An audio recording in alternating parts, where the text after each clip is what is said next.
First of all, I want to thank you for coming together, and I know it was a diverse group, and I'm really delighted that you did come together and are moving this forward.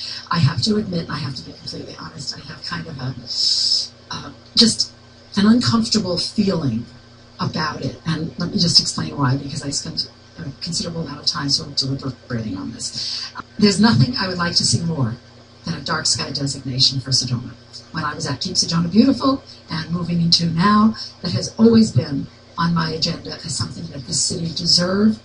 It was the reason we did the inventory at one point, to begin to move in that direction, and so on. But I can't just sweep under the rug the idea that we are going to have 108 lights, putting 230,000 or so lumens on Highway 89A, putting a glow over West Sedona. Unfortunately, the IDA does not consider that in their evaluation. So I know that we will get the IDA designation for all the reasons that you've stated, okay? But something about it just feels disingenuous and somewhat insincere, in the sense that the first principle of the IDA, which is not one of their requirements, because I can understand where they don't become the judges, but the first principle of the IDA is you only put lights where you need them.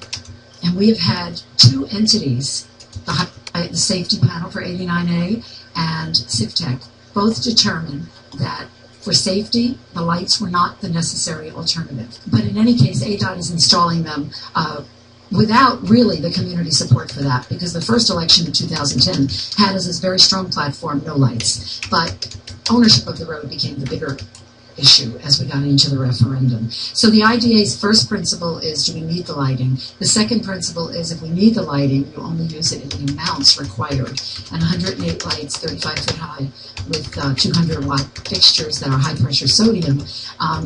Everyone, including Chris Lugenbuehl, who's probably one of the mentors, has indicated that that's way overkill, and it is like a 30-acre industrial park. So the IDA has minimum requirements for designation that we will probably qualify for, and I'll be very happy from a marketing standpoint and other standpoint that Sedona can qualify for this. You know, but deep down, I think, you know, we can't help, I can't help but know that we've hurt Sedona with the amount of light that we're about to put into it, and that during the campaign, if you looked at the Red Rock News and saw some of the letters from our community, if the IDA saw some of those letters, the letters that said, who cares about dark skies, or dark skies are not as important as this particular issue, and so on. So I know that one of the things we have to do is have the community be together supporting the Dark Skies initiative. And dark skies were somewhat denigrated during the recent campaign. So we have to really know, where are people sincere? We're all here tonight hearing your sincerity, and I trust it. But there's another level of all of it. I mean, astronomers and whether or not they're going to be able to stay in town.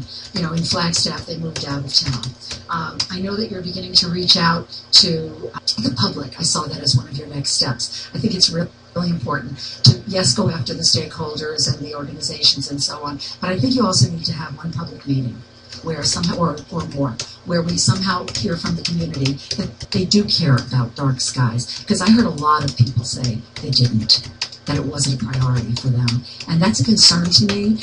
It's a value that I think is very important in Sedona, but I really question whether people care enough about it. And I think we need to really go and find that out a little bit more in order to make sure we have the community support. So while I do think that we will end up getting dark sky designation, I don't feel that our dark skies are being as protected as they could be. Thank you.